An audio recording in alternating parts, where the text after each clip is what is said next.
जस्तै रहेछ यो ठ्याक्कै मैले जस्तो चलाउनु रहेछ यार त्यही मैले भन्थेँ नि यसरी हो चलाउने अघि नै गरी सकेको थिएन अहिले यसले सक्यो हेर चलाउनु पनि जानुपर्छ के ठ्याक्कै म कता गयो भन्न परेन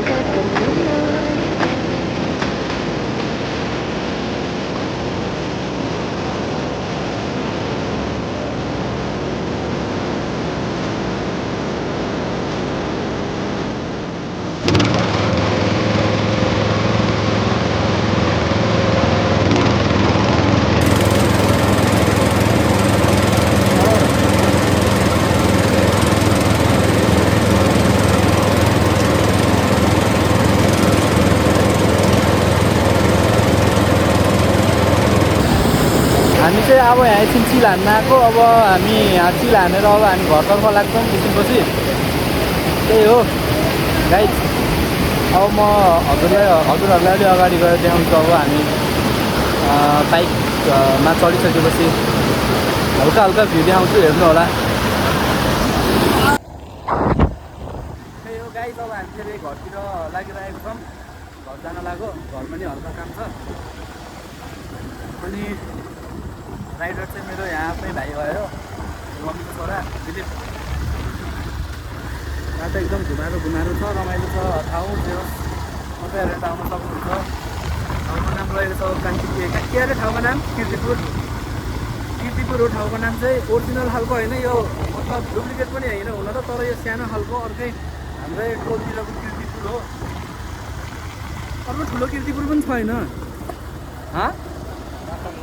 किर्तिपुर हो कान्तिपुर हो भएको काठमाडौँको किर्तिपुर चाहिँ होइन यो चाहिँ हाम्रो यता नवलपुरतिरको किर्तिपुर हो तपाईँहरू देख्न सक्नुहुन्छ यसले बाइक बाङ्गे गरेर चलाइला let's hope guys we don't crash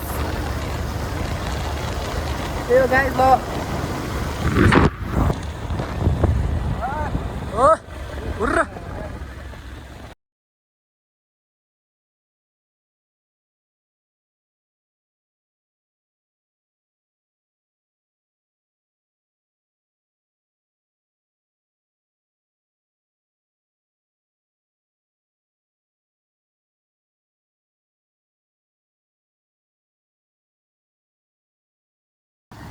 त्यही हो गाइस अब हामी फेरि घरतिर जान लागिसकेको छौँ हेर्नु होला यहाँ दिलीपले बाइक चलाइरह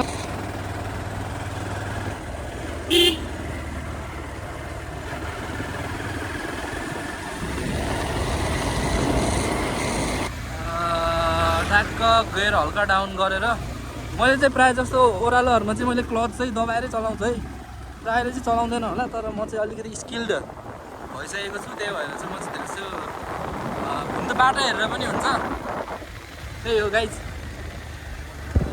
यस्तो छ ठाउँ चाहिँ तपाईँहरू देख्न सक्नुहुन्छ यहाँ एकदम राम्रोसँग भ्लगमा हाम्रो दिलीपले बाइक फेरि यहाँ दौडाइसकेको छ तर बाइक दौडाउन चाहिँ हुन्न घाँटी सुकिसक्यो हेर्नुहोस् हरियो वन नेपालको धन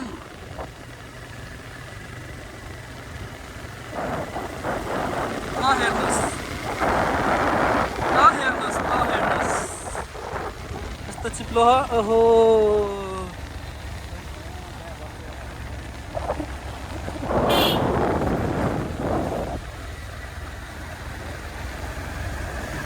र यहाँ पहिरो गइसकेको छ तपाईँहरू देख्न सक्नुहुन्छ अहिले पानी एकदमै परिरहेको कारणले हिँड्दै माथिबाट पहिरो खस्न सक्छ त्यही भएर तपाईँहरू एकदमै ध्यान दिएर बाइक चलाउनु होला गाडी चलाउनु होला यताउति हेर्नु होला दायाँ बायाँ अगाडि पछाडि हेरेर बाइक चलाउनु होला गाइज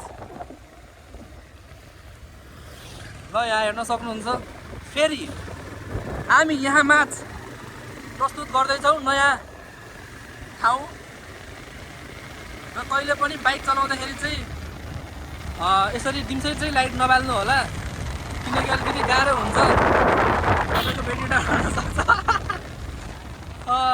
यो बाइकको ब्याट्री त जति चलाउँदा आफै चार्ज हुन्छ होइन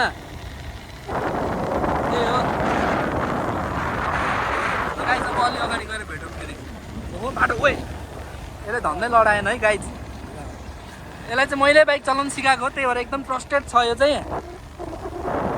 ल हेर्नुहोस्, अझै सिटिमिति कसैको बाइक पछाडि बस्दिनँ, कि त मेरो स्टुडेन्टै हुनु पऱ्यो कि त मै हुनु पऱ्यो। त्यही हो, यदि म कसैको बाइक पछाडि बस्छु भने चाहिँ ढुक्क भएर बस्दै हुन्छ कि यो चाहिँ मैले चाहिँ यसलाई ट्रस्ट गर्छु है भन्ने टाइपको। नत्र भने म सिटिमिति खासै कसैको बाइक पछाडि बस्दिनँ। त्यही हो गाइस। ल हेर्नुहोस्, यता चाहिँ सहर छ, सिटी, यता सिटी एरिया भयो। यता कहाँबाट बाइक हालेर के। ल हेर्नु गाइस, त्यही हो।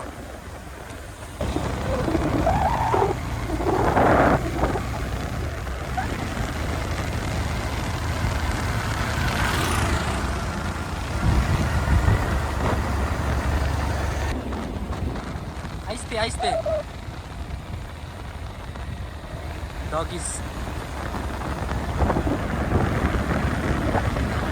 र अहिले हामी यता सिटी एरियातिर, हाम्रो चाहिँ कहाँको त्यो चाहिँ मतलब यो चाहिँ पुरै सिटी एरिया भयो। हामी चाहिँ अलिक अघि यता कास्तिर थियो। त्यही हो, हल्का ओह्रालो छ यतातिर। नारायणी चाहिँ यतातिर छ, यतातिर चाहिँ पुरै नारायणी हो यता बस्ने। अनि हाम्रो घर चाहिँ यतातिर हो। हेर्नुहोस् गाइस, तपाईँहरू यहाँ देख्न सक्नुहुन्छ कुखुरा। कुखुरा चाहिँ एकदम टायर लभर हो बाइकको, एकदमै। टायर र कुखुराहरूको चाहिँ एकदम गहिरो रिलेसनसिप छ भित्र चाहिँ, एकदमै भित्र एकदम। टायर देख्ने बित्तिकै कुखुराहरू चाहिँ एकदमै आँखा चिम्म गरेर भित्रै मेरै हो यो, के भन्छ अरे, पुनर्जन्मको मेरो प्रेमी भन्दै एकदम टायरभित्रै छिर्न कोसिस गर्छ कुखुराहरू चाहिँ। त्यही भएर अलिकति सुस्तरी ध्यान दिएर चलाउनु होला, त्यही भन्न चाहन्छु। त्यही हो, नत्र फेरि कुनैले त कुखुरा पनि दिन्न, मरेको कुखुरा पनि दिन्न, पैसा पनि लिन्छ फेरि, त्यस्तो हुन्छ एकदमै। त्यस्तो हुन्छ नि त। अनि गल्ती हाम्रो भएपछि त अब जे भन्दै नि हो कि गल्ती नभएको मान्छेले त।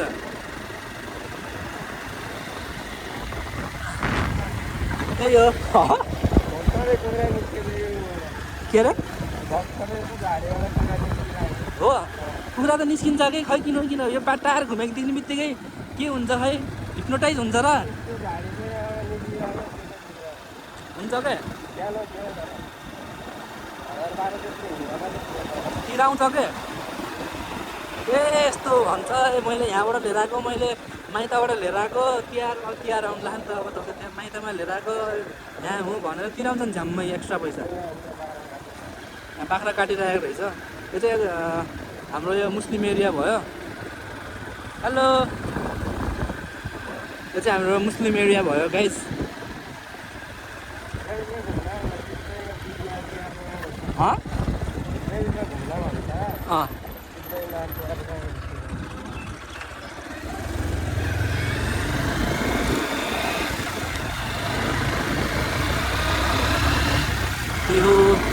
ओके लेट्स अब अलि अगाडि गएर भेटौँ फेरि गाइस। ल र त्यो अटोवाला बाजेले फेरि यहीँ पिसाब फेरिदिनु भइसकेको छ। म अलि अगाडि गएर फेरि चिच्याउँथेन।